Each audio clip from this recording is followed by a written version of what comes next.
السلام عليكم ورحمة الله وبركاته.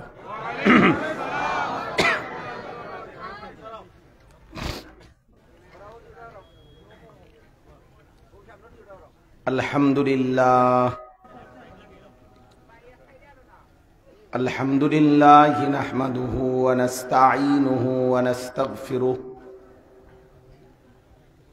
ونؤمن به ونتوكل عليه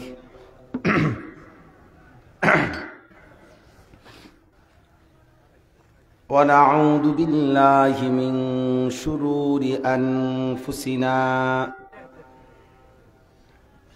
ومن سيئات أعمالنا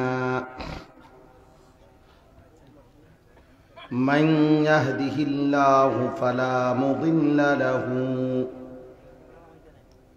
ومن يضلله فلا هادي له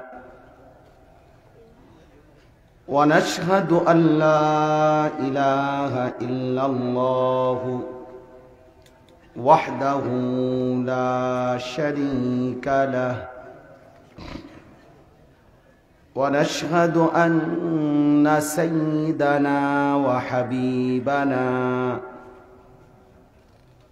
ومولانا محمدا عبده ورسوله أما بعد فأعوذ بالله من الشيطان الرجيم بسم الله الرحمن الرحيم يا أيها الذين آمنوا لا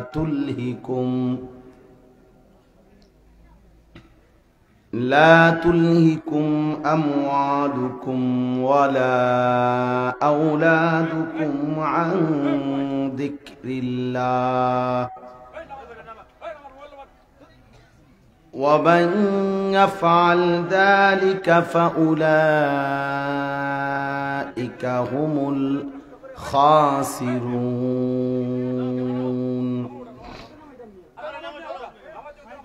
وأنفقوا مما رزقناكم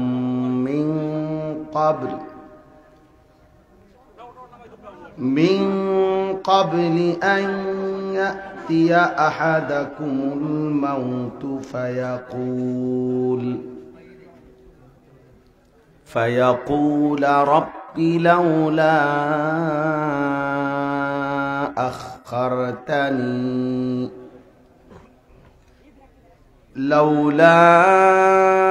أخرتني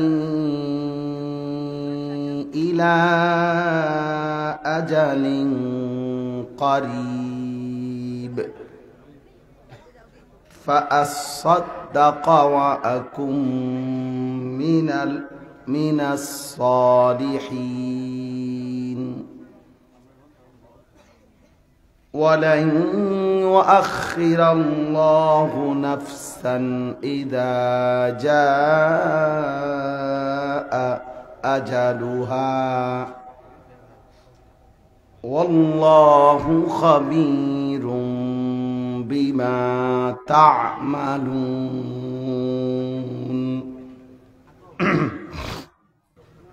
صدق الله مولانا العظيم وقال نبينا صلى الله عليه وسلم إن الدنيا حلوة خضرة وإن الله مستخلفكم فيها فينظر كيف تعملون فاتقوا الدنيا واتقوا النساء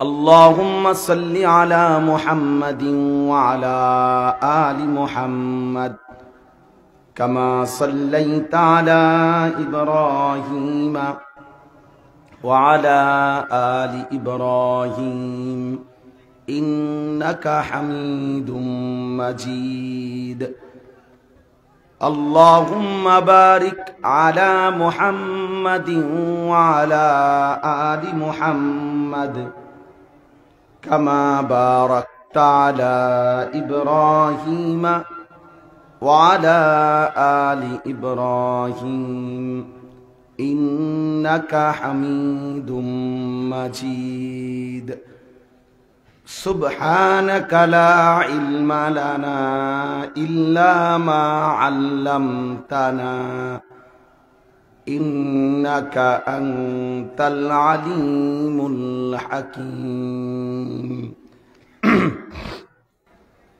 الحمد لله আল্লাহ পাক রব্বুল ইজ্জত জুল জালাল ওয়াল ইকরামের ফজল কারম রব্বুল আলামিনের অপরিসীম ইহসান মেহেরবানি দয়া আল্লাহ তাআলা আমাদেরকে আজ 20 জানুয়ারি 2025 রোজ সোমবার মৌলভীবাজার সদর কামালপুর থানা বাজার দারুন নাজাত ইসলামী সংঘের উদ্যোগে 2 দিনব্যাপী তৃতীয় বার্ষিক তাফসীরুল কোরআন মাহফিলের আজকের প্রথম দিনে মহান আল্লাহ পাক রব্বুল আলামিন আমাদেরকে আসবার বসবার আল্লাহর জন্যই জমা হওয়ার তৌফিক দান করেছেন। এজন্য আমরা সকলেই বলি আলহামদুলিল্লাহ। মুআজ্জাজ মুহতারাম হাজিরিন, আপনারা অত্যন্ত গুরুত্বপূর্ণ আলোচনা হযরত মাওলানা মুফতি মুশাহিদ কাসিমি সাহেব দামাত বারাকাতুহুমুল আলিয়া তার কাছ থেকে শুনতেছিলেন। বিশেষ করে শেষ দিকের কিছু অংশ আমরাও শুনেছি। প্রিয় নবী সাল্লাল্লাহু আলাইহি ওয়াসাল্লাম ধারাবাহিকভাবে কিয়ামতের অনেকগুলো আলামত নবী সাল্লাল্লাহু আলাইহি ওয়াসাল্লামের উম্মতের কাছে পেশ করেছেন, বলে গেছেন। তাহলে আসলে এটা একটা চিন্তার কথা যে আমার ছাত্র জীবনে আমার একটা কথা মনে আছে। আমার একজন উস্তাদ ছিলেন যার কাছে আমি কাফিয়া কিতাব পড়ছি, হযরত মাওলানা ইরশাদুল্লাহ রাহমাতুল্লাহি আলাইহি। হুজুর ইন্তেকাল করছে। তো এই হুজুর আমাদেরকে সবকের মধ্যে একটা সময় কথার প্রসঙ্গে বলছিলেন যে দেখো কিয়ামতের মন্দ আলামত যেগুলো চিহ্ন, এগুলো তো আল্লাহ তাআলা প্রকাশ করবেন, নবীজি বলছেন। কাউকে না কাউকে দিয়েই প্রকাশ হবে, কিন্তু দোয়া করো তোমারে দিয়ে যেন প্রকাশ না হয়। আল্লাহ যেন তোমার দ্বারা কিয়ামতের মন্দ চিহ্ন না দেখায়। মনে করেন এইমাত্র বলল যে কিয়ামতের একটা আলামত যে ব্যক্তি তার স্ত্রীর গোলামি করবে। ওয়া আতাআর রাজুলু ইমরাআতাহু ওয়া আক্কা উম্মাহু, মার নাফরমানি করবে। ওয়া আদনা সাদীকাহু, বন্ধুকে কাছে টেনে নিবে। ওয়া আকসা আবাহু, বাবাকে দূরে সরাই দিবে। এই যে একটা কিয়ামতের চিহ্ন, যে স্ত্রীর গোলামি করবে, মার নাফরমানি করবে, বন্ধুদেরকে নিয়েই সময় কাটাবে, বাবাকে দূরে সরাই দিবে। এই যে এটা তো আল্লাহ তাআলা যেহেতু নবীজি বলছেন কিয়ামতের পূর্বে হবে, তাহলে এটা কাউকে না কাউকে দিয়ে হবে কিনা? কথা বলেন না? তো হুজুর বলছিলেন যে বাবা দোয়া করো, আমাদেরকে বলছিলেন যে তোমারে দিয়ে যেন আল্লাহ পাক এই আলামতটা না দেখায়। অর্থাৎ তুমি যেন সেই মানুষটা না হও যে তার স্ত্রীর গোলামি করে। তুমি যেন সেই সন্তান না হও যে তার মার নাফরমানি করে। তুমি যেন সেই সন্তান না হও যে তার বাবাকে দূরে সরায় দেয়।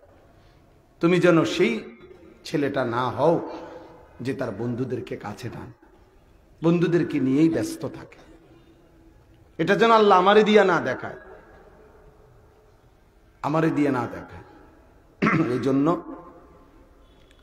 হযরতের এই কথার সাথে আমি এই একটা কথাই শুধু মিলাই দিলাম, বললাম আপনাদের কাছে, ছেলেরা তোমাদের কাছে, প্রিয় ভাই, তোমাদের দ্বারাও যেন কিয়ামতের কোনো মন্দ আলামত প্রকাশ না পায়।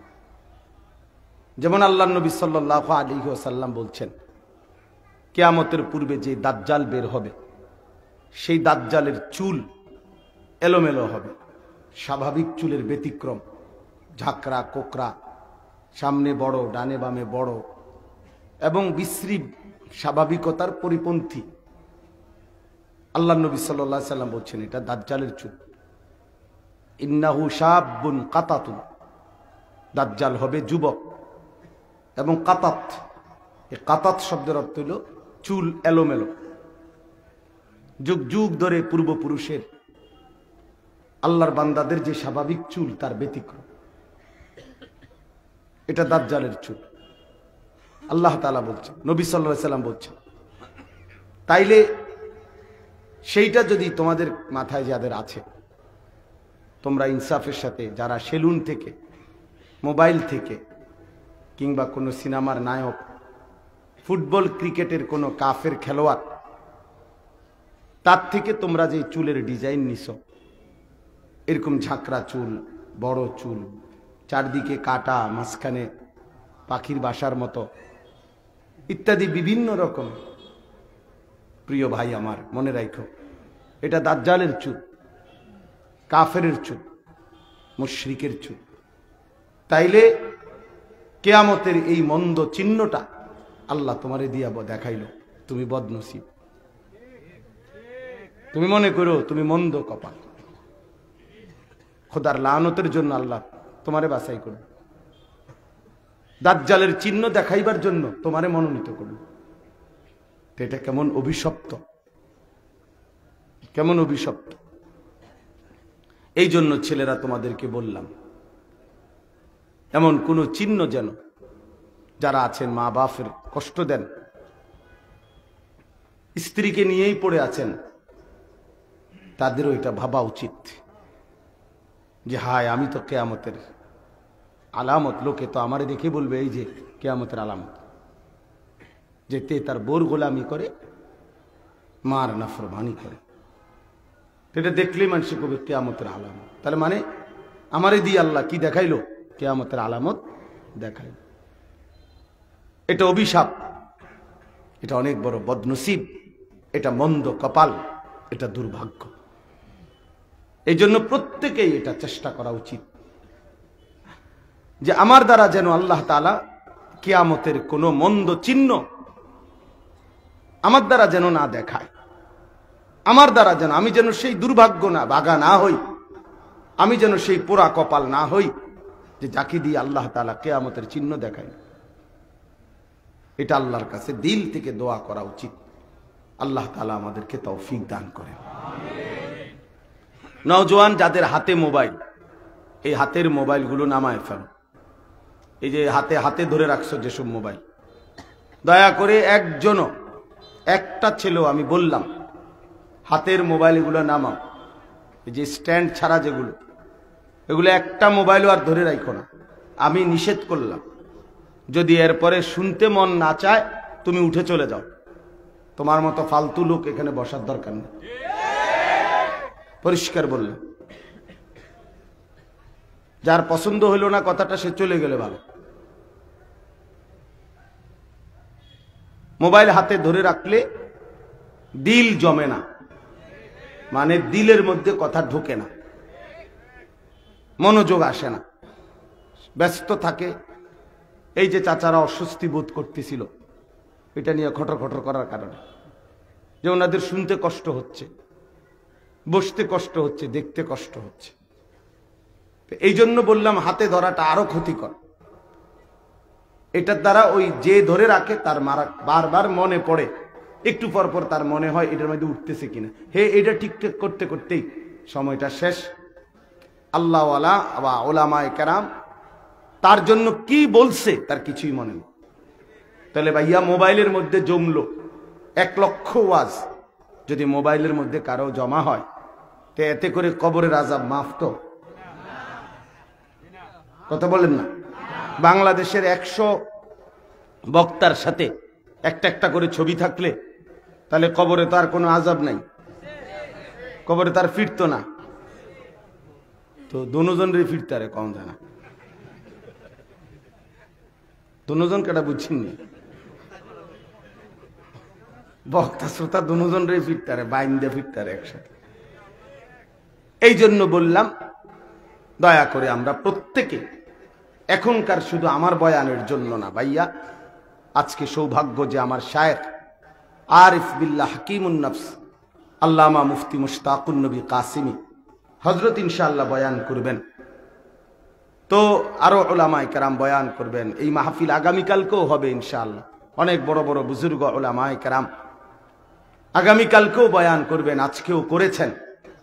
তাহলে এটা গনিমত, এটাকে গনিমত মনে করা, নিজের জন্য, নিজের জিন্দেগির জন্য, নিজের আখিরাতের জন্য, নিজের ভালোর জন্য, নিজের কল্যাণের জন্য কিছু কথা ভাইয়া বাপ নিজের জন্য গ্রহণ করেন। আসলেন আর গেলেন গতানুগতিক এমন যেন না হয়, বরং দিলের মধ্যে যেন একটু হলেও বিবেক যেন নড়ে, অনুভূতি যেন জাগে যে হায় আমি কি শুনলাম, কি বুঝলাম, আমার কি উচিত ছিল, আমি কি করছি। এটা ইনসাফ, এটা উচিত, একজন মুসলমানের ভাবা উচিত। ইদা সাররাতকা হাসানাতুকা ওয়া সাআতকা সাইয়্যাতুকা ফাআনতা মুমিন। আল্লাহর নবী সাল্লাল্লাহু আলাইহি সাল্লাম বলেন, যখন নেক কাজ করলে তোমার খুশি লাগে আর গুনাহের কাজ করলে কষ্ট লাগে, তখন তুমি মনে রেখো তুমি মুমিন। তখনও ঈমান আছে, কিন্তু যেদিন এর চাইতে নিচে নেমে যাবা তো মনে করবা ঈমান হারায় গেছে। অর্থাৎ দিনের পর দিন, মাসের পর মাস, বছরের পর বছর আল্লাহর নাফরমানি করতেছ, কিন্তু একটুও বিবেকের মধ্যে একটু অনুশোচনা, আফসুস, লজ্জা, শরম কিচ্ছু নাই, বরং এই আল্লাহর নাফরমানির উপরে হাসে, খায়, ঘুমায়, ফুর্তি করে, রং তামাশা করে, এই ব্যক্তির উপরে আল্লাহর লানত, মূলত খোদার লানত পড়ছে তার উপরে। এই জন্য বছরের পর বছরও আল্লাহর নাফরমানি করে কলিজাটার মধ্যে একটু নড়েও না।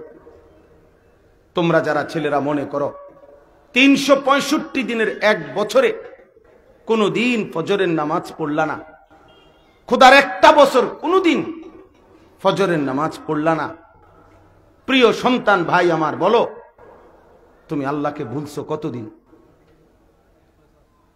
তাহলে একটি বছর কোনোদিন ফজরের নামাজ পড়লা না, কারণটা কি?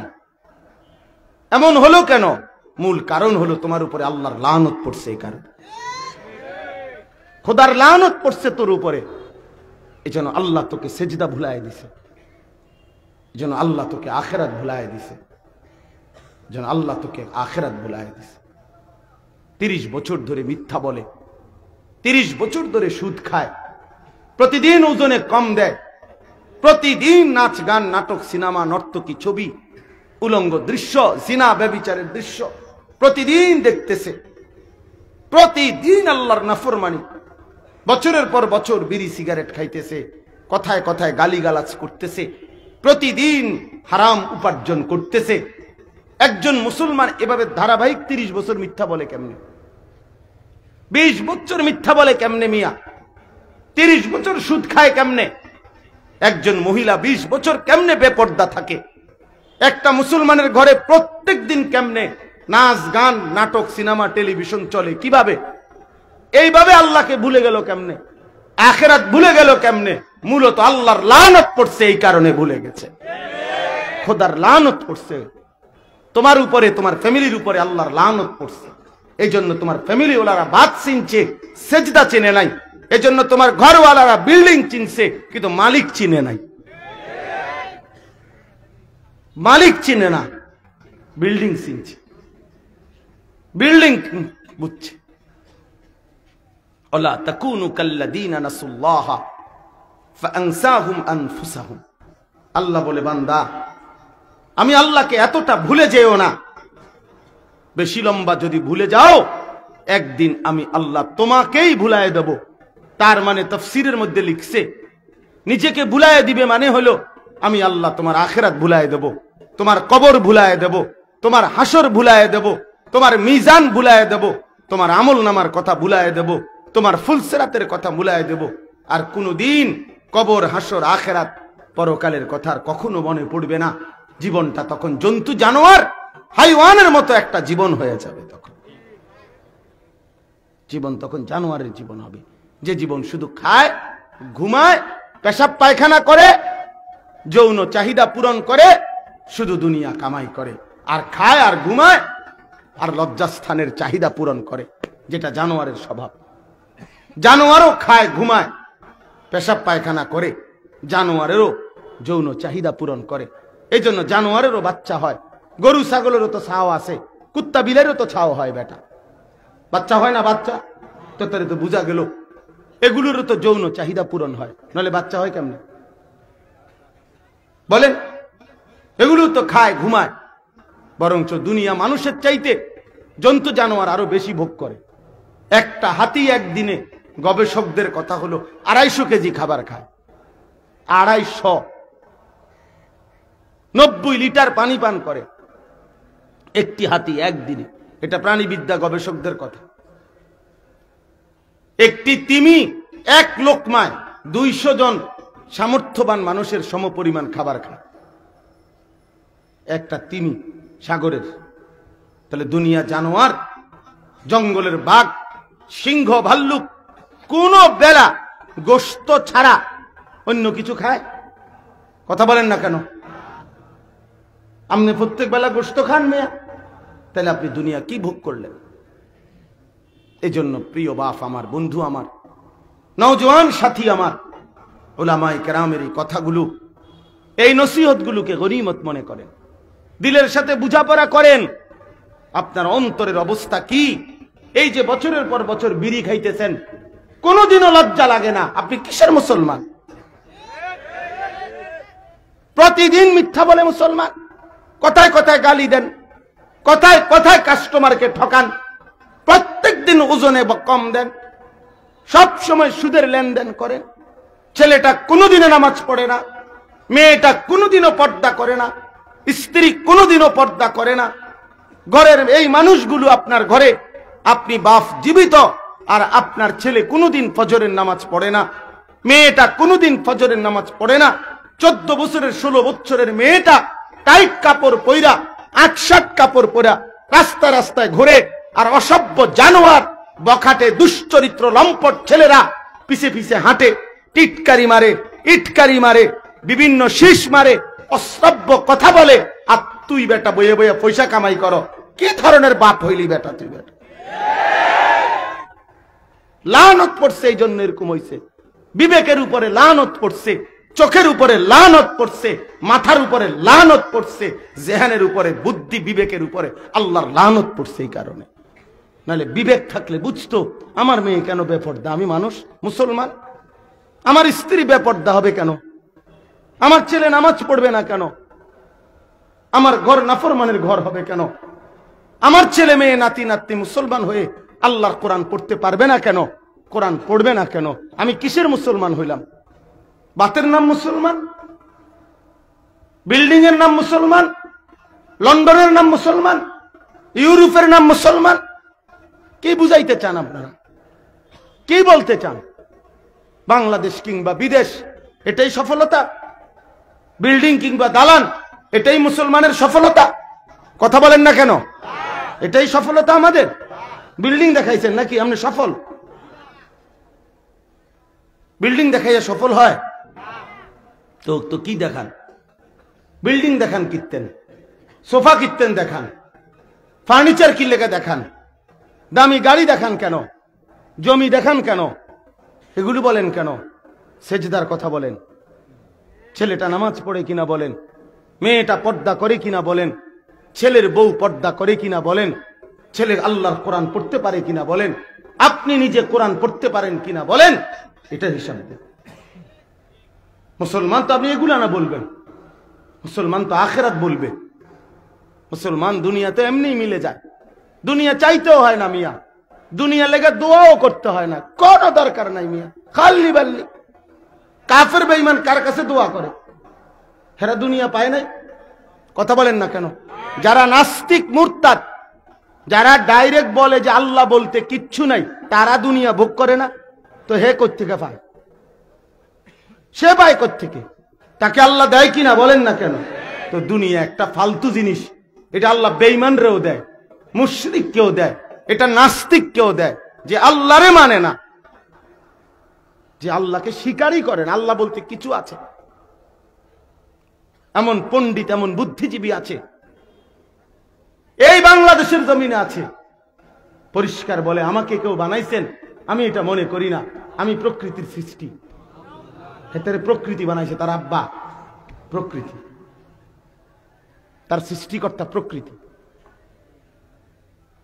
আল্লাহকে স্বীকার করে না, আল্লাহ তাকে খাওয়ায় না, সে বিয়ে করে না, তার বিল্ডিং নাই, তে দুনিয়া ভোগ করে না। তাহলে দয়া করে, মেহেরবানি করে স্ত্রী সন্তানের এবং নিজের জীবনের ইমানের ফিকির করেন, আখিরাতের ফিকির করেন। প্রিয় নওজোয়ান, প্রিয় ছেলেরা, বাবারা, আমার বন্ধুরা, আমার সাথীরা, নিজের ভালো দেখো, আখিরাত দেখো। তুমি মুসলমান, তুমি লাওয়ারিস না, তুমি ফালতু না বাবা, তুমি ফালতু না। তোমার একজন আল্লাহ আছে, তোমার একজন নবী আছে রাসূলুল্লাহ সাল্লাল্লাহু আলাইহি সাল্লাম, তোমার একটা কিতাব আছে কোরআন, তোমার একটা ধর্ম আছে ইসলাম। চারটা জিনিস তোমার আছে। আল্লাহ যার রব, মুহাম্মদ সাল্লাল্লাহু আলাইহি সাল্লাম যার রাসূল, কোরআন যার কিতাব, ইসলাম যার ধর্ম, সে নষ্ট হবে কেন? এই বেটা বলো, সে চরিত্রহীন হবে কেন? এই চারটি নিয়ামত থাকার পরেও নাফরমান তুমি নামাজ পড়বা না কেন? আল্লাহকে সেজদা করবা না কেন? কিসের অভাবে আল্লাহ চিনলা না? কিসের অভাবে নামাজ চিনলা না? কিসের অভাবে আখিরাত বুঝলা না? বলো বাপ, মুসলমানের ঘরে জন্ম নিয়েও আল্লাহ চিনলা না? এক ইমানদার মার দুধ খাইয়াও আল্লাহ চিনলা না? চারিদিকের এতগুলো মসজিদ দেখেও আল্লাহ চিনলা না? প্রতিদিন 5 ওয়াক্ত নামাজের আজান শুনেও আল্লাহ চিনলা না? এত মাদ্রাসা দেখেও আল্লাহ চিনলা না? এত হাফেজে কোরআন দেখেও আল্লাহ চিনলা না? এত আল্লাহর কোরআন দেখেও আল্লাহ চিনলা না? বদনসিব বেটা, দুর্ভাগ্য বেটা, মন্দ কপাল বেটা তোর উপরে। আহারে, চলচ্ছেন্ত মানুষ হয়ে মুসলমানের ঘরে জন্ম নিয়ে এক ওয়াক্ত নামাজ পড়তে মন চায় না। মানুষের বাচ্চা এত নিকৃষ্ট কিভাবে হয় আমি বুঝি না। মুসলমানের সন্তান এত বড় নিকৃষ্ট কিভাবে হতে পারে? কেন হবে? এত বড় হাইওয়ান আমি বুঝি না বাপ। আমি কোনোভাবে হিসাব মিলাইতে পারি না, কোনোভাবে আমি বুঝি না এটা কিভাবে সম্ভব। এটা কিভাবে সম্ভব? যার বাবা মুসলমান, যার মা মুসলমান, যার দাদা মুসলমান, দাদি মুসলমান, যার নানা মুসলমান, নানি মুসলমান, যার চাচা মামা ফুফা খালু মুসলমান, যে আল্লাহকে চিনে, যে রসুলের নাম জানে, যে কোরআন দেখছে, যে ইসলামকে মানে, বিশ্বাস করে, সে একটা সেজদাও দিবে না? বলো না ভাইয়া, এটা কিভাবে সম্ভব বলেন? কেমন মোহর মারলে তার কলজাটার ভিতরে, খোদার কেমন লানত পড়লে এভাবে আল্লাহকে ভুলে যা। ও খাতামা আলা সামঈহি ওয়া কলবি, কোরআন শরীফে আছে বাপ, আল্লাহ বলেন আমি যখন কারো উপরে নারাজ হই তো আমি তার 3টা শাস্তি দেই। এর মধ্যে একটা হলো আমি তার কানে এবং অন্তরে মোহর মেরে দেই। একটা হলো ওয়াজআলা আলা বাসারিহি গিশাওয়া, তার চোখের সামনে পর্দা ফেলে দেই। আরেকটা হলো আমি তারে আদাল্লাহুল্লাহ, আমি আল্লাহ তাকে গোমরাহ করে দেই, পথভ্রষ্ট করে দেই, হকের রাস্তা থেকে সরায় দেই, জান্নাতের রাস্তা থেকে সরায় দেই, জাহান্নামের দিকে ফেলে দেই। আল্লাহ নারাজ হইলে, আল্লাহ নারাজ হলে ভাই আল্লাহকে হারায় ফেলা, আখিরাত ছুটে যাওয়া, গন্তব্য ভুলে যাওয়া, মঞ্জিল না চিনা, আমি যাচ্ছি কোথায়, যাব কোথায়, ইতিপূর্বে প্রতিদিন যে মানুষগুলো মারা যায়, এরা কই যায় এটা যে বুঝে নাই বন্ধু। এত লাশ, এত জানাজা, এত কবর, এত মানুষের মৃত্যু চোখের সামনে, তোমার কলিজার ভিতরে যদি একটা বার ওই কথা ভাবনা না আনে, আহা কই যায় এই মানুষগুলো, কে তাদেরকে নিয়ে যাচ্ছে? মরতে তো কেউ চায় নাই। পৃথিবীর সবচেয়ে দুঃখী লোকটাও মরতে চায় না, পৃথিবীর সবচেয়ে সুখী লোকটাও মরতে চায় না, রাজপ্রাসাদের অট্টালিকার লোকটাও তো মরতে চায় না, কুড়ে ঘরের লোকটাও তো মরতে চায় না। কিন্তু বন্ধু, মৃত্যু তো কাউরেই থামায় না, থাকতে দেয় না। থাকতে দেয় কাউরে? তাইলে একটাবার তো ভাবো ভাইয়া, একটাবার তো ভাবো, ইনসাফ করো, নিজের উপরে দয়া করো বাপ। এত ছেলে তোমরা, আমি তোমাদেরকে বললাম বাবা নিজের ফিকির করো, নিজের ভালো দেখো বাবা, নিজের কল্যাণ দেখো, নিজের নষ্ট করে দিও না বাপ। একদিন সত্যি সত্যি তুমি একাই, তুমি একাই। তোমার যেদিন পেট ব্যথা হয় অন্য কারো হয় না, তোমার সাথে, তোমার বন্ধুদের। তোমার যদি পাও ভাঙ্গা যায়, তোমারই পাও ভাঙ্গে, বন্ধুদের পাও ভাঙ্গে না। তোমার যদি মাথা ব্যথা হয়, তোমারই মাথা ব্যথা, অন্য কারো হয় না। তুমি আসলে একাই, আমরা একাই, আমরা একাই। সেই আমি কবরেও একা, সেই আমি হাসরের ময়দানেও একা, সেই আমি আল্লাহর সামনে দাঁড়াইতে হবে একা। আমার আমল নামা আমাকেই নিতে হবে, আমাকেই মিজানের পাল্লার সামনে হিসাবের জন্য যেতে হবে, ওজনের জন্য আমাকে একাই ফুলসেরাত পার হইতে হবে। প্রিয় বন্ধু আমার, এই লম্বা সফর যদি আটকায় যাও দোস্ত আমার, খোদার কসম কোরআন শরীফে আছে, জান্নাতি বান্দা জাহান্নামীদের দিকে তাকিয়ে বলবে, আফামা নাহনু বিমাইয়িতিন, এই বন্ধু আর কোনদিন তোরও মৃত্যু হবে না, আমারও মৃত্যু হবে না, অতএব আমি জান্নাতি, তুমি জাহান্নামী। তাহলে মনে রেখো বন্ধু, আমার সুখ আর কোনদিন শেষ হবে না, তোমার দুঃখ আর কোনদিন শেষ হবে না। আমি আর কোনদিন কাঁদবো না, তুমি আর কোনদিন হাসবা না। প্রিয় নওজোয়ান, আজ দুনিয়া তো হাসে আবার কাঁদে, দুনিয়া তো এই রোদ, এই বৃষ্টি, দুনিয়া এই তো আলো, এই তো অন্ধকার, এই তো সকাল, এই তো বিকাল। হ্যাঁ, দুনিয়া তো পাল্টে যায়, এই শীত, এই ঠান্ডা, এই গরম, দুনিয়া তো বদলে যায় দোস্ত। এখানে সারাক্ষণ কেউ হাসে না, এখানে সারাক্ষণ কেউ কাঁদে না, এখানে সারাক্ষণ কেউ অসুস্থ থাকে না, এখানে সারাক্ষণ কেউ সুস্থ থাকে না। কিন্তু আখেরাত একবারই, আখেরাত শুধু শুরু হবে আর কোনো দিন শেষ হবে না, আর কখনোই শেষ হবে না। দোস্ত আমার, বন্ধু আমার, প্রিয় সাথী আমার, আমার বাপ, নিজের সন্তানরে বরবাদ করে দিয়েন না বাপ।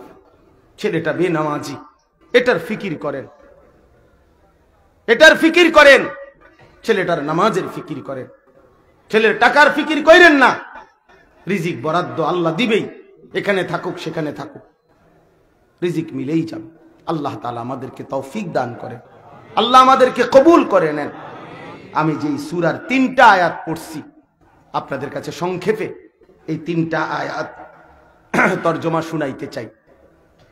কোরআনুল কারীমের 28 নম্বর পারা, কোরআনুল কারীমের 63 নম্বর সূরা। সূরাটার নাম হচ্ছে মুনাফিকুন, সূরায়ে মুনাফিকুন। এই সূরার 3টি আয়াত, শেষ 3 আয়াত 9, 10, 11 আমি তেলাওয়াত করেছি। মুনাফিকুন মানুষের 3টা পরিচয় কোরআনের ভাষায়, একটা হলো মুমিন, আরেকটা হলো কাফের, আরেকটা হলো মুনাফিক। আল্লাহ তাআলা মানুষকে 3টি ভাগে কোরআনুল কারীমের মধ্যে ভাগ করছে। মানুষের 3টা ভাগ, একটা হচ্ছে মুমিন, একটা হচ্ছে কাফের, একটা হচ্ছে মুনাফিক। এই সূরার নাম হলো মুনাফিকুন। এই 3 প্রকারের নামেই কোরআনে 3টা সূরা আছে।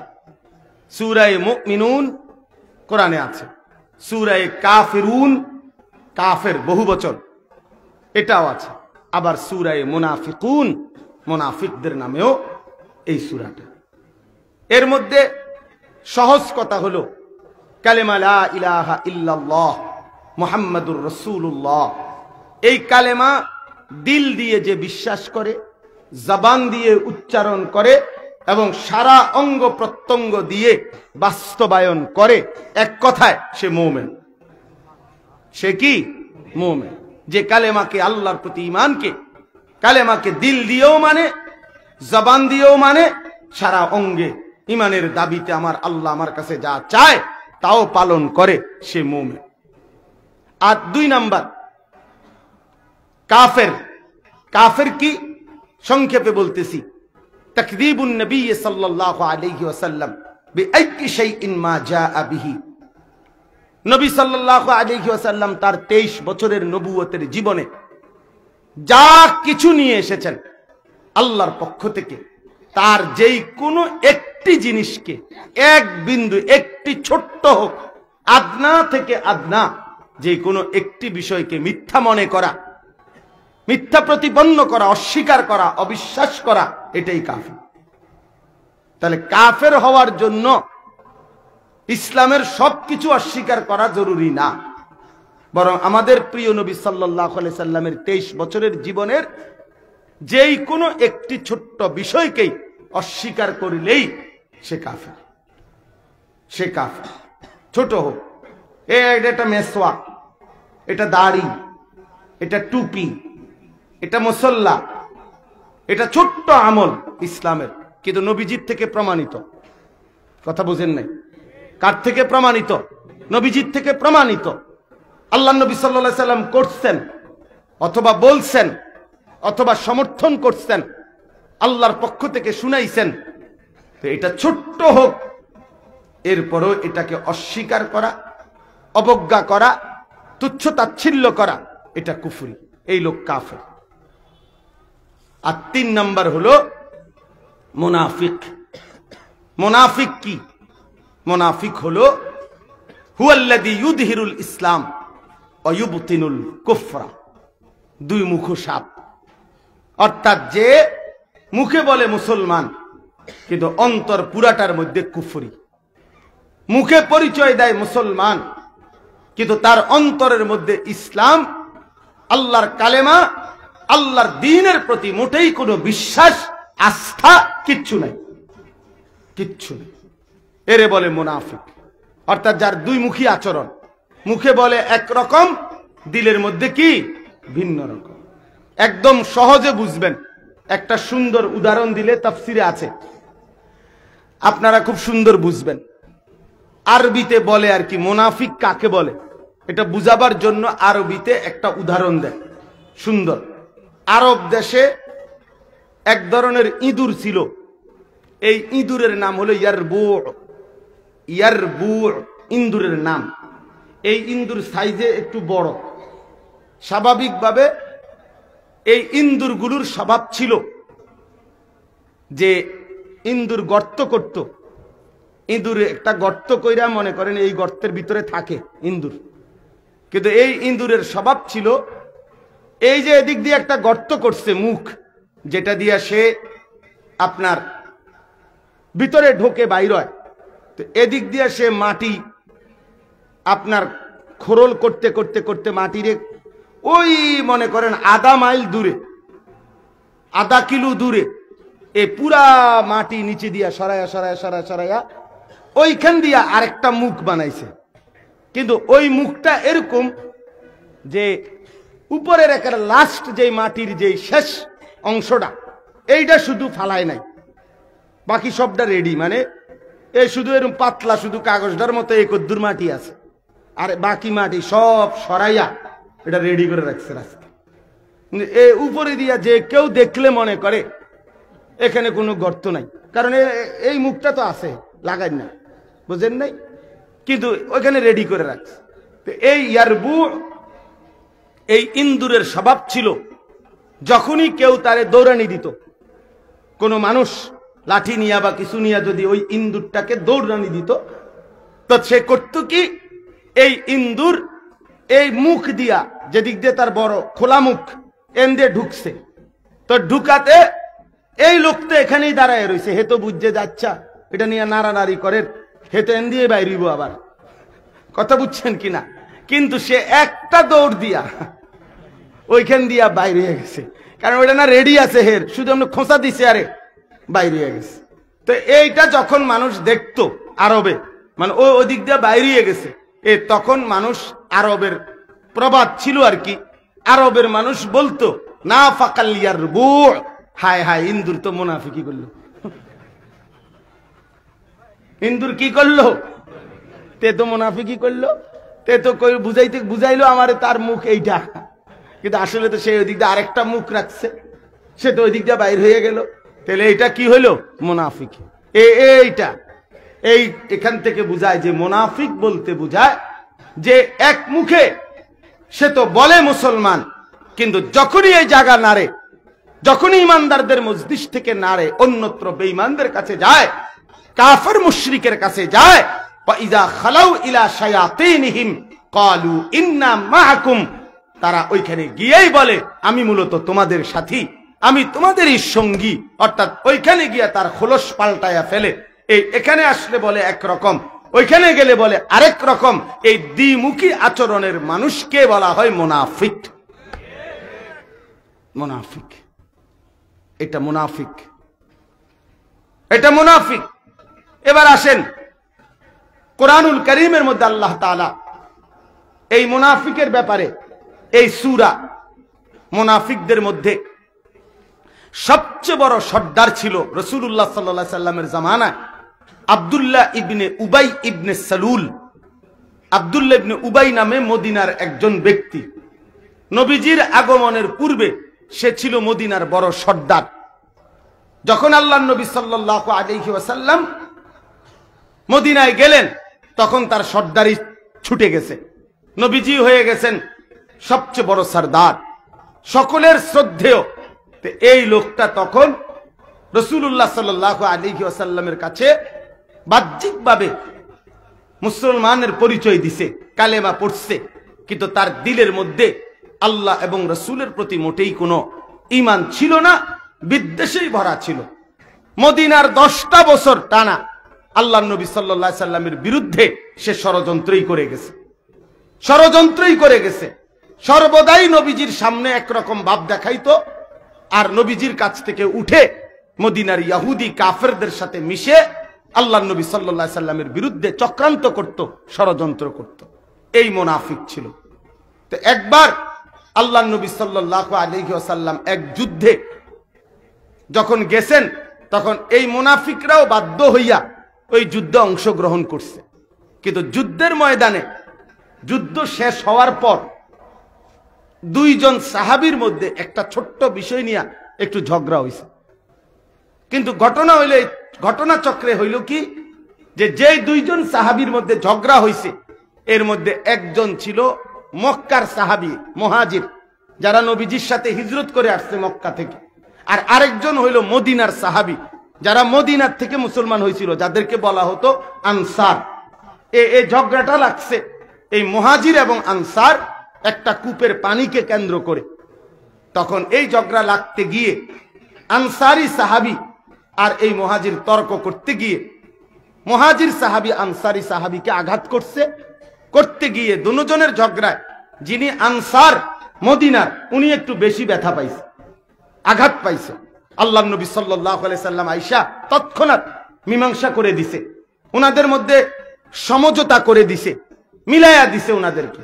কিন্তু ঘটনা হইছে কি, ঘটনা হইছে এই যে নবীজি তো সমাধান করে দিছে, কিন্তু ওই যে মুনাফিক আব্দুল্লাহ ইবনে উবাই, এই বেঈমান মুনাফিকে ওই আনসারীদেরকে একত্র করে, যারা মদিনার সাহাবী, তাদেরকে বলছে যে এই দেখলানি মক্কা থেকে যারা আসলো, তারা এখনই তোমাগরে আঘাত করলো, আরো বেশি দিন যদি তাদেরকে মদিনায় থাকতে দাও, ধীরে ধীরে তোমগরে এক সময় তোমাদের জন্মভূমি থেকে বিতাড়িত করে তাড়াইয়া দিবে।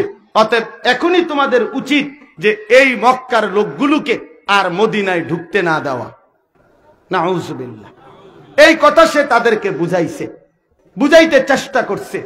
আল্লাহর নবী সাল্লাল্লাহু আলাইহি সাল্লামের খাঁটি সাহাবীরা এক বিন্দুও তার কথা শুনে নাই।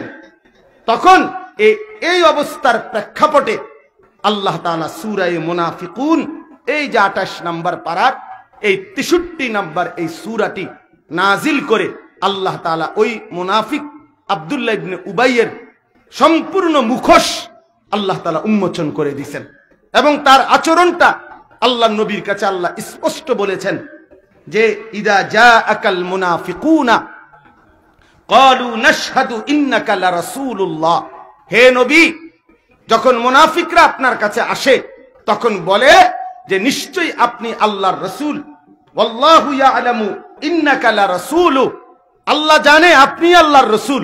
তবে ওয়াল্লাহু ইয়াশহাদু ইন্নাল মুনাফিকিনা লাকাযিবুন, তবে এটা নিশ্চিত শুনে নেন যে আল্লাহ সাক্ষ্য দিতেছে এই মুনাফিকরা মূলত আপনাকে রাসূল মানে না, বরং এরা মিথ্যাবাদী, আমার বন্ধু, আমার ভাই, আমার বাপ, এই কথা আপনাদেরকে স্পষ্ট মনে রাখতে হবে। কর্মে আচরণে যার ইসলামের খেলাফ আচরণ প্রতিনিয়ত প্রকাশ করে, বিশ্বাস করেন ওই মানুষটা মুমিন থাকে না, ওই মানুষটা মুনাফিকের অন্তর্ভুক্ত হয়। রাসূলুল্লাহ সাল্লাল্লাহু আলাইহি সাল্লাম হাদিসে, আল্লাহ তাআলা কোরআনে অসংখ্য আমলের বেলায় আল্লাহ কোরআনে বলছেন, নবী হাদিসে বলছেন, এই ত্রুটিগুলো যাদের, আল্লাহর নবীও বলছেন তাকে মুনাফিক, আল্লাহর কোরআনও তাকে বলছে মুনাফিক। তাহলে আমরা দেখি কোরআনের মধ্যে, হাদিসের মধ্যে 2-3টা উদাহরণ আমি আপনাকে দেখাই, তাইলে আপনি বুঝবেন মুনাফিকের আচরণ কার মধ্যে আছে। আমি থাকলে আমি দোষী, আপনি থাকলে আপনি দোষী। আল্লাহ তাআলা কোরআনুল কারীমের মধ্যে বলছে, দেখেন মুনাফিকের 3টা চিহ্ন আল্লাহ তাআলা কোরআনুল কারীমের মধ্যে বলছে। 1 নাম্বার হলো ওয়া ইযা কামু ইলাস সালাতি কামু কুসালা, এই কোরআনের আয়াত। আল্লাহ বলে মুনাফিক কারা? তারা যারা নামাজ পড়ে অলস ভাবে, নামাজ পড়ে অলস ভাবে, নামাজ পড়ে কোন রকমে অলসতার সাথে, খামখেয়ালির সাথে, একেবারে তাড়াহুড়া, কোন রকম নামাজটা পড়ে একদম অলস, অবহেলা, গাফলতির সাথে। আল্লাহর কোরআনে আল্লাহ বলছে এটা মুনাফিকের চিহ্ন। হাদিস শুনেন, আবু দাউদ শরীফের হাদিস। আল্লাহর নবী সাল্লাল্লাহু আলাইহি সাল্লাম বলেন, তিলকা সালাতুল মুনাফিক, তিলকা সালাতুল মুনাফিক, তিলকা সালাতুল মুনাফিক। ওই নামাজ মুনাফিকের নামাজ, ওই নামাজ মুনাফিকের নামাজ, ওই নামাজ মুনাফিকের নামাজ। 3 বার বলছে নবী, মানে নামাজিরে বলতেছে ওই নামাজ মুনাফিকের নামাজ।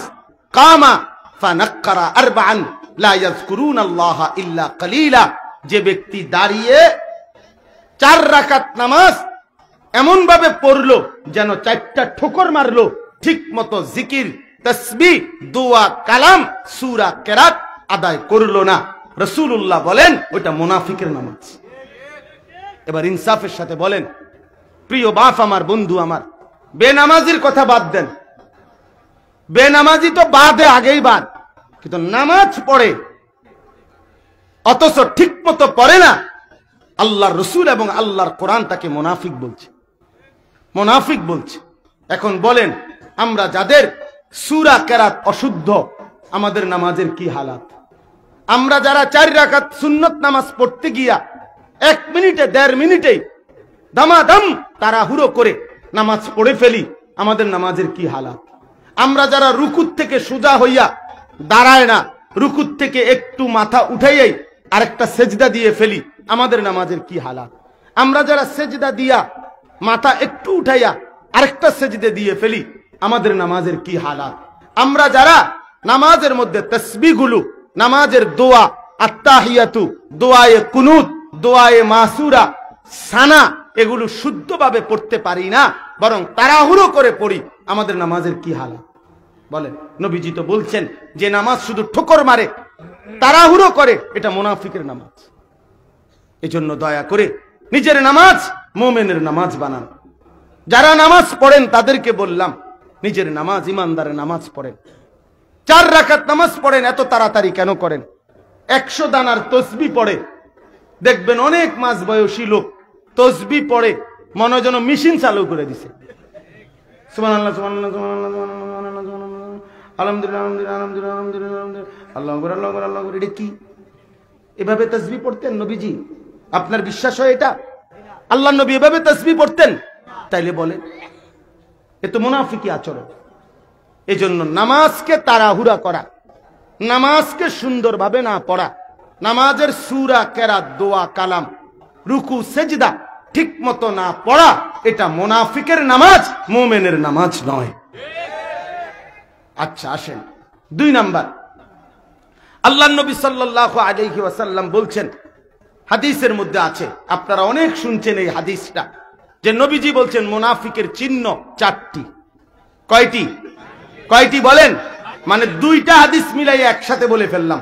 এক হাদিসে বলছে 3টা, আরেক হাদিসে বলছে 4টা। তো আগের 3টা আর পরের হাদিসে একটা অতিরিক্ত আছে, এই 4টা। 1 নাম্বার, ইজা হাদ্দাসা কাযাবা। নবীজি বলছেন যে কথা বলে তো মিথ্যা বলে, এটা মুনাফিকের চিহ্ন। ওয়া ইজা ওয়াদা আখলাফা, যে ওয়াদা করে কিন্তু প্রতিনিয়ত ওয়াদার বরখেলাফ করে, এটা মুনাফিকের চিহ্ন। ওয়া ইজা তুমিনা খানা, তার কাছে যখন কিছু আমানত থাকে সে আমানতের খেয়ানত করে, আমানতকে নষ্ট করে দেয়, আমানতের খেয়ানত করে, এটা মুনাফিকের চিহ্ন। আর ওয়া ইজা খাসামা ফাজারা, কারোর সাথে যখন ঝগড়া করে, যে কোনো বিষয়ে তর্ক লাগে, তো তখনই গালিগালাজ শুরু করে। কি শুরু করে? মন্দ গালি দেওয়া শুরু করে। আল্লাহ রাসূল বলছেন এটা মুনাফিকের চিহ্ন। তাইলে আমাদের মধ্যে এই আখলাক যদি থাকে, তো এই আখলাক কার আখলাক, মুমিনের না মুনাফিকের? আচ্ছা, এরপরে শুনেন, আল্লাহর নবী সাল্লাল্লাহু আলাইহি সাল্লাম বলেন 2টি নামাজ এমন, 5 ওয়াক্ত নামাজের মধ্যে 2টা নামাজ আছে এমন, যারা মুনাফিক তাদের জন্য পড়া কঠিন, আসকাল। নবীজি বলছেন 2 ওয়াক্ত নামাজ আছে এমন, যেই 2 ওয়াক্ত নামাজ পড়া ওই ব্যক্তির জন্য কঠিন যারা মুনাফিক। সেই 2 ওয়াক্ত নামাজ কি? আল্লাহর নবী বলছেন, একটা হলো সালাতুল ইশা, এশার নামাজ, আর একটা হলো সালাতুল ফজর, ফজরের নামাজ। এখন বলেন, ইনসাফের সাথে বলেন, যারা বছরের পর বছর, দিনের পর দিন, মাসের পর মাস ফজরের নামাজ পড়েন না, এই যুবক, তোমাদের যাদের কপালে ফজরের সেজদা নাই, তোমার পরিচয়, তোমার রাসূল বলছে মুনাফিক, মুনাফিক, মুনাফিক, মুনাফিক বেটা, মুনাফিক বেটা। মুমিনের দাবি করো না, মুমিন খামখেয়ালি না, ভোটার আইডি কার্ডে লিখলে হবে না। ধর্ম ইসলাম, ভোটার আইডি কার্ড দিয়া কবরে চলবে না, কবরে তোমার জন্ম নিবন্ধন সনদ দিয়া হবে না, সেজদা দিয়া, সেজদা দিয়া। কি দিয়া? সেজদা দিয়া। আল্লাহর নবী বলছে যে ফজরের নামাজ মুমিনের নামাজ, ফজরের নামাজ যে পড়ে না সে মুনাফিক, মুনাফিক। তাহলে আমাদের এই আচরণের কি হালাত? আমার ছেলের ইমানের কি অবস্থা, আমার মেয়ের ইমানের কি অবস্থা, আমার স্ত্রীর ইমানের কি অবস্থা, আমার নিজের ইমানের কি অবস্থা? আল্লাহর কসম, ইমান ছাড়া আখিরাতের ময়দানে গেলে খোদার কসম অনন্তকালের জন্য জাহান্নামে যেতে হবে, জাহান্নামে যেতে হবে, অনন্তকালের জন্য জাহান্নামে যেতে হবে। এজন্য ফজরের নামাজ মুমিনের নামাজ।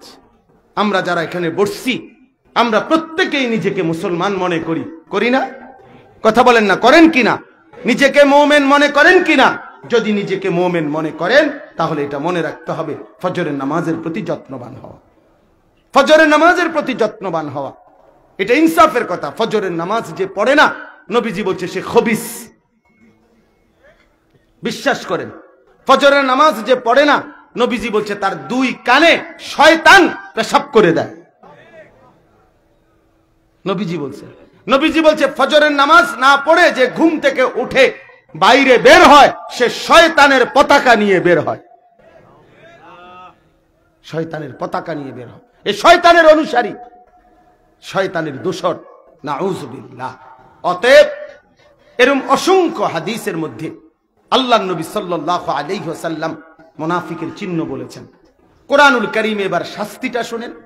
কোরআনুল কারীমের মধ্যে আল্লাহ তাআলা পরিষ্কার বলছে, ইন্নাল মুনাফিকিনা ফিদ দারকিল আসফালি মিনান নার। মুনাফিক জাহান্নামের সবচেয়ে নিচে অবস্থান করবে, সবচেয়ে নিচে থাকবে মুনাফিক, সবচেয়ে নিচে। কেন? অর্থাৎ আবু জাহেল, আবু লাহাব, উতবা, শাইবা, এরকম কাট্টা কাফের যারা, এই কাফেরদের লগেও যদি কোন মুনাফিককে জাহান্নামে রাখে, আযাব দেয়, তো এই কাফের বেঈমান ওরাও প্রতিবাদ করবে ফেরেশতাদের কাছে যে ফেরেশতা ওই মুনাফিক তারে আমাগো চাইতে নিচে নামাও। কেন?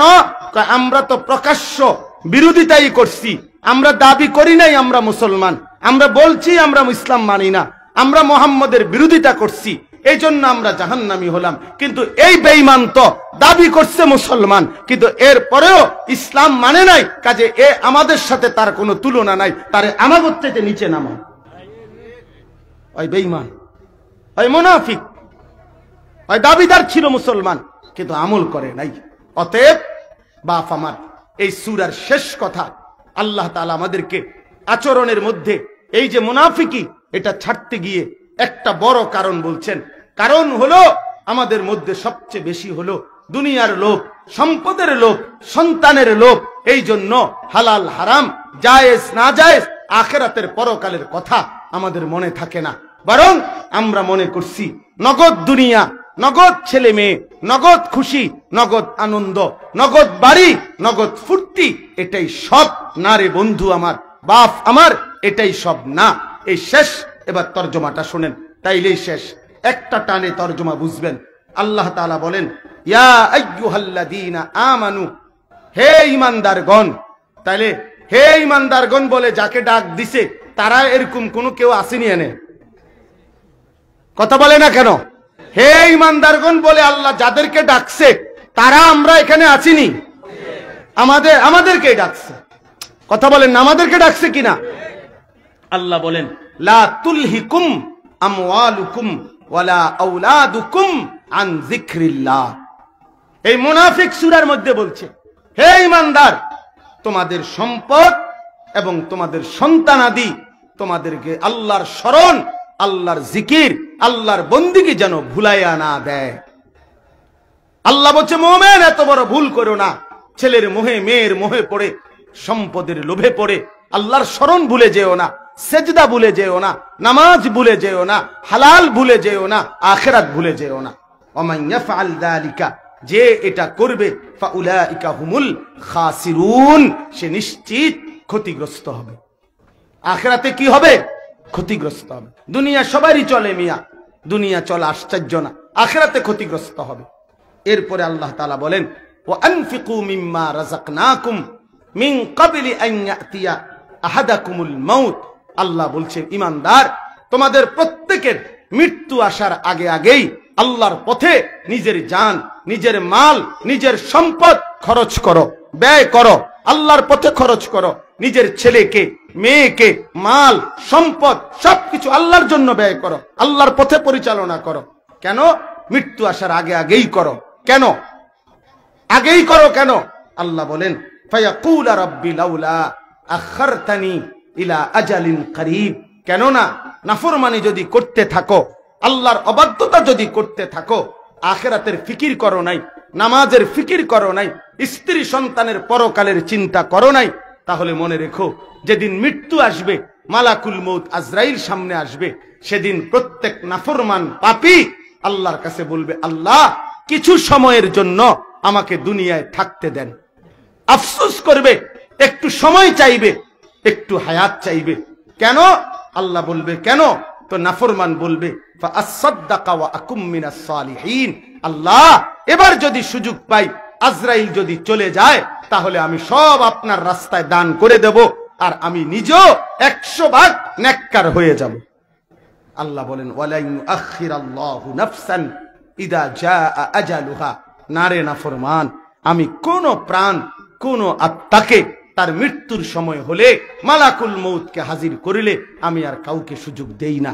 আরে বেটা, আজরাইলকে দেখাইয়া মৃত্যুর সামনের থেকে যদি ফেরাউনকেও সুযোগ দিতাম, তো ফেরাউনও ফিরে ভালো কাজ করতে চেষ্টা করত, কারণ আজরাইলকে তো দেখছে।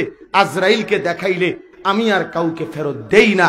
আল্লাহু খাবীরুম বিমা তা'মালুন। মনে রেখো, নিশ্চিত তোমাদের সমস্ত কর্মকাণ্ড, ভালো কিংবা মন্দ, রাত কিংবা দিন, সকাল কিংবা দুপুর, একাকী কিংবা প্রকাশ্য, হালাল কিংবা হারাম, জায়েজ কিংবা নাজায়েজ, সব আল্লাহ খবর রাখতেছেন, হিসাব রাখতেছেন। এর পূর্ণ ফয়সালা হাসরের ময়দানে তিনি করবেন। এই জন্য প্রিয় বন্ধু আমার, বাপ আমার, মেহেরবানি করে আল্লাহর ওয়াস্তে নিজের ঈমান, নিজের আমল, নিজের আখিরাতের প্রতি যত্নবান হন। প্রতিটা যুবক নিজের পরকালের ফিকির করেন, প্রতিটা বাপ সন্তানের পরকালের ফিকির করেন। আল্লাহ তাআলা এই মাহফিল, এই ইন্তেজাম, এই সমস্ত মেহনত আল্লাহ তাআলা কবুল করে নেন, আল্লাহ কবুল করে নেন। আল্লাহ এই সঙ্গের আয়োজনের মধ্যে বরকত দান করেন। আমিন। সুবহানাল্লাহি ওয়া বিহামদিহি। সুবহান